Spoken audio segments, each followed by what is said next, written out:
सभी सत्संग प्रेमियों प्रणाम। सत साहेब बंदगी। मेरे सत्संग प्रेमियों, एक मित्र ने पूछा है, शब्द साधना से क्या होता है। आज ही इसी विषय पर चर्चा करते हैं। क्या होता है शब्द साधना से? क्या है शब्द साधना? इसके क्या लाभ हैं? प्रिय सत्संग प्रेमियों, बहुत ही गहन विषय है, समझने योग्य है और समझ में तभी आएगा जब आप एक एक शब्द को पूरे ध्यान से सुनेंगे और पूरी तरह वीडियो को पूरा सुनेंगे, उस पर मनन चिंतन करेंगे, तभी कुछ बात समझ में आएगी। प्रिय सत्संग प्रेमियों, विषय की तरफ चलते हैं। साथियों, ये सैलानी है, सैल करने के लिए आया है यहां पर, लेकिन जब ये गर्भ में था, माता के गर्भ में 3 महीने का जब ये गर्भ में होता है, उस समय क्या होता है? खाली एक मांस का लोथड़ा होता है। गर्भ में मांस का लोथड़ा होता है और उसमें इसका प्रवेश होता है।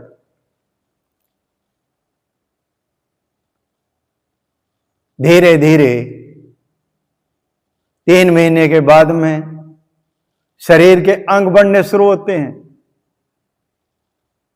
और मां जैसा भी खान पान करती है, उसी का कुछ अंश इसके शरीर में जाता रहता है और धीरे धीरे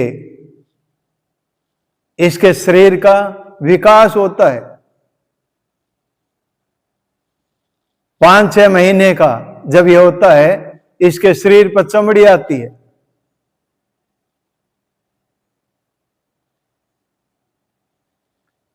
और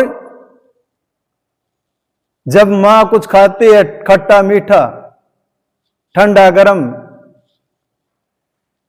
तो इसको लगता है,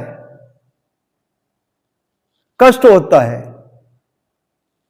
वेदना होती है, इसको महसूस होना शुरू होता है, दर्द का एहसास होता है, दुखी होता है और फिर ये उस परमपिता परमात्मा से, दयाल पुरुष से प्रार्थना करता है, हे दयाल पुरुष, मेरे को इससे बाहर निकाल, कहां फंस गया मैं, इससे बाहर निकाल। और धीरे धीरे धीरे धीरे ये जब 8-9 महीने का होता है, 9 महीने के बाद ये गर्भ से बाहर आता है। प्रिय सत्संग प्रेमियों, कुछ दिन तक इसको पीछे की यात्रा याद रहती है। आपने देखा होगा, जब बच्चा 10, 12, 15 दिन का होता है और लाइट चली जाती है, बच्चा रोने लग जाता है। क्यों रोने लग जाता है? अंदर यह प्रकाश से जुड़ा हुआ था, मालिक से जुड़ा हुआ था, प्रार्थना कर रहा था, आराधना कर रहा था और साहब से कहता था, हे साहब, मेरे को बाहर निकाल, मैं तेरी विनती करूंगा, प्रार्थना करूंगा, तेरे को एक पल के लिए नहीं भूलूंगा। लेकिन जैसे ही ये बाहर आता है तो 4 महीने तक, 5 महीने तक इसको पुरानी यात्रा, पीछे की जर्नी याद रहती है। आपने देखा होगा, जब बच्चा 3-4 महीने का पालने में लेटा होता है या बिस्तर पर लेटा होता है, तो बच्चा अपने आप खेलता है, हंसता है, पीछे की यात्रा याद करके हंसता रहता है। और जैसे जैसे इसके शरीर का विकास होता है, जब ये 8-9 महीने का 10 महीने का होता है, धीरे धीरे ये माँ को पहचानना शुरू कर देता है, और जैसे जैसे बड़ा होता है बाप को, माँ को, दादा को, दादी को, परिवार के सदस्यों को पहचानना शुरू कर देता है।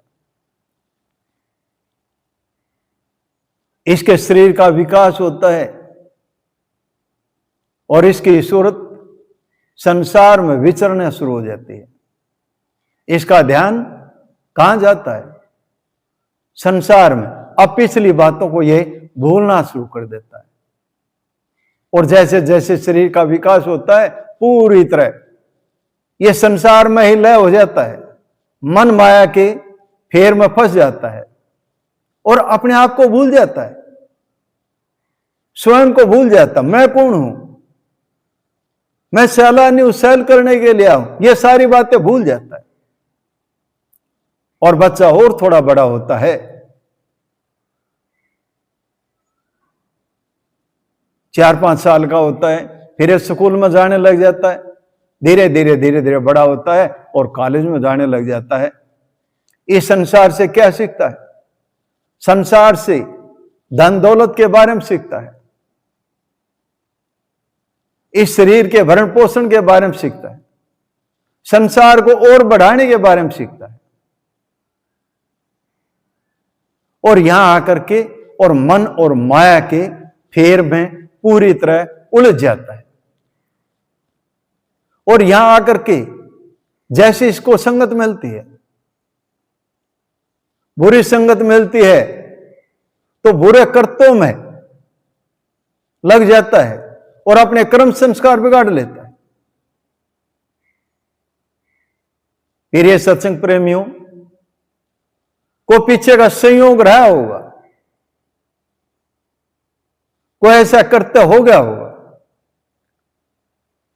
जिससे इसको कहीं सत्संग मिल जाता है, सत्संग सुनता है, और सत्संग सुनने से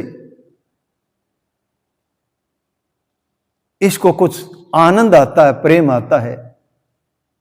इसलिए तुलसी साहब कहते हैं, संगत तो कर ले साध की रे जासे, उपजेंगे आत्म ज्ञान। संगत तो कर ले साधे की, संगत तो कर ले साध की, जासे उपजेंगे आत्म ज्ञान। मेरे सत्संग प्रेमियों, इसको संगत लगती है किसी संत की, और फिर ये संसार के जो बुरे करते थे, जो इसके अंदर बुराइयां थी, उनको धीरे धीरे त्यागना शुरू कर देता है और सत्संग से जुड़ना शुरू कर देता है। फिर इसके जीवन में कोई गुरु आता है, अगर इसके जीवन में कोई भेदी गुरु आ गया, शब्द का भेदी गुरु आ गया, तो इसको सही मार्ग देता है, सही रास्ता बताता है, इसको शब्द की साधना बताता है, शब्द रूपी नाम बिठाता है। यही तो काम होता है गुरु का, एक समर्थ गुरु का यही काम होता है। गुरु गुरु तो सब बड़े आप अपनी ठोर, शब्द विवेकी पारखी सब संतन सिरमोर। जिसको शब्द का विवेक है, शब्द का बोध है, शब्द की जानकारी है, वो तो हमारे मस्तक का मोड़ है। तो शब्द विवेकी का जब सानिध्य होता है, वहां से शब्द की प्राप्ति होती है, वहां से इसकी यात्रा आगे बढ़ती है, वहां से ये आध्यात्म की यात्रा में दिन प्रतिदिन आगे बढ़ता है। और जब शब्द रूपी नाम बैठता है, तब इसको पता लगता है, धीरे धीरे अपना बोध होता है, स्वयं का बोध होता है, और इसको पता लगता मैं कहां आकर के फंस गया हूं। मैं सैलानी था, सैल करने के लिए आया था, और यहां मन और माया के चक्कर में आकर के फंस गया। और फिर ये शब्द की साधना करता है, इसके तरह तरह के अनुभव होते हैं, और धीरे धीरे एक समय आता है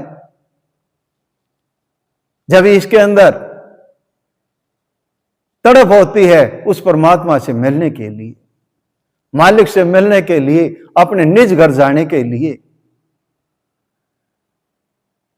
वह तड़प ही इसको उठा के ले जाती है। इसके अंदर विरह उत्पन्न होता है, और जब विरह उत्पन्न होता है, विरह में दोनों जड़े संचित क्रियामान।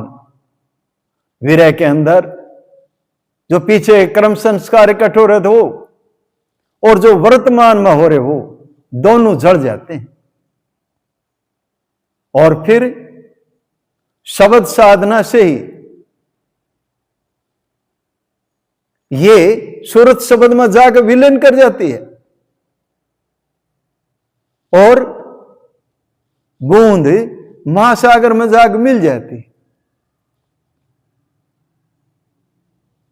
लेकिन यह कोई अचरज की बात नहीं है, बूंद महासागर में मिली, यह कोई अचरज नहीं। अचरज इस बात का होता है जब सागर समाया बूंद में, यह अचरज की बात। तब इसको पूर्ण परमानंद की प्राप्ति होती है, आनंद की प्राप्ति होती है।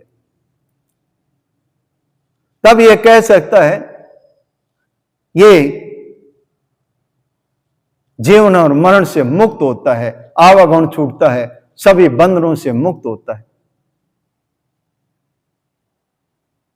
जैसे साहब कहते हैं, जिस मरने से जग डरे सो मेरे आनंद, कम मरियो कब पाइयो पूर्ण परमानंद। तब ये जीव कह सकता है इस बात को, जिस मरने से जग डरता है उसको मैंने जान लिया, जीते जी मुक्त हो गया। जिस काम के लिए संसार में आया था वो काम पूर्ण हुआ।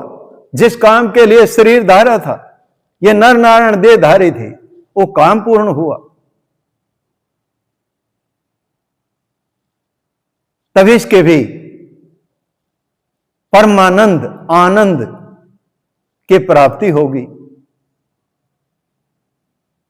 ये बड़े भाग से मनुष्य शरीर मिला था, बड़े भाग मानुष तन पावा, बड़े भाग ऐसे ही मानव का शरीर मिला। सुर दुर्लभ सद ग्रंथन गावा। जो मानव शरीर हमारे को मिला उसके लिए देवी देवता भी तरसते हैं। साधन धाम मोक्ष कर द्वारा, यह साधन है, मोक्ष के लिए मिला है, मुक्ति का धाम है। पाइन जिन पर लोग सवारा, जिन्होंने इसको पा करके सदुपयोग कर लिया। सदुपयोग क्या किया? उस शब्द की साधना कर ली, यही सदुपयोग है। शब्द की साधना सबसे ऊंची साधना है, इससे ऊपर कोई साधना नहीं। और यह सहज समाधि है, सहज की साधना है। सभी संतों ने अपने शिष्यों को शब्द रूपी नाव बिठाया है, तभी वो भवसागर से पार हुए हैं, आवागुण मिटा है। यही तरीका है, यह विधि है, यह प्रोसेस है। जो भी वेदी गुरु हैं वो अपने शिष्यों को शब्द की साधना कराते हैं, और तभी साधक जान पाता है। उसका अपना अनुभव है, निज अनुभव होता है, और उसका ही अनुभव साधक को काम आता है। कोई कहीं सुनी बात काम नहीं आती, अपना ही अनुभव अपने काम आता है। तो यह ताकत है साधना की, यह है शब्द की साधना की ताकत। शब्द साधना से बड़े बड़े पापी पार हो गए हैं। शब्द साधना कोई छोटी बात नहीं है, बहुत बड़ी बात है। बशर्ते कोई ऐसा गुरु मिल जाए, भेदी गुरु मिल जाए, जो शब्द की साधना करा दे, शब्द रूपी नाव बैठा दे, तभी यह भवसागर से पार होगा। भेदी गुरु का यही काम है। गुरु किया देही का, गुरु कर लिया शरीर का, सतगुरु चीन्या नाई, उस सतगुरु रूपी नाव नहीं बैठा, शब्द रूपी नाव नहीं बैठा, तो क्या होगा? भव सागर के जाल में फिर गोता खाए। अगर शब्द रूपी नाव नहीं बैठा तो बार बार आवागुण में बना रहेगा। बहुत सारे साधक को 5 नाम रटते हैं, को 3 नाम रटते हैं, को गुरु मंत्र रटता है, और बहुत सारे साधक तो अनहद धुन में अटके हुए हैं। वो अनहद धुन को ही शब्द माने बैठे हैं, क्योंकि कई संस्थानों में अनहद धुन को ही शब्द बताया गया है। इसी अज्ञानता में फंसे हुए हैं, इसी भरम में, इसी धोखे में।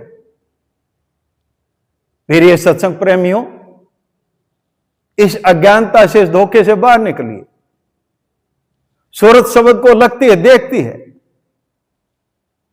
गुरु नैन से, बैन से और सैन से, इशारे से उस शब्द रूपी नाव बैठाते हैं, और साधक उस शब्द को देखता है, सूरत उस शब्द को देखती है।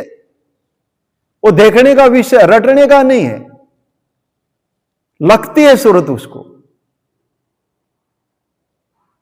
और तभी साधक का कल्याण होगा, तभी उसका आवागुण मिटेगा, तभी भवसागर से पार होगा। तो फिर ये सत्संग प्रेमियों,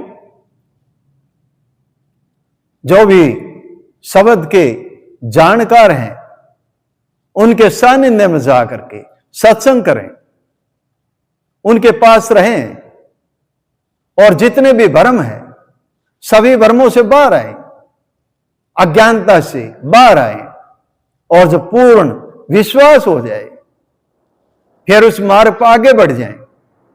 निश्चित ही कल्याण होगा, भला होगा। शब्द मिल गया, अब कोई रुकावट नहीं है। काल की सत्ता काम नहीं करेगी, काल खा नहीं सकता। अब ये अपने निज घर जाएगा, आवागुण मिटेगा। ये ताकत है शब्द की।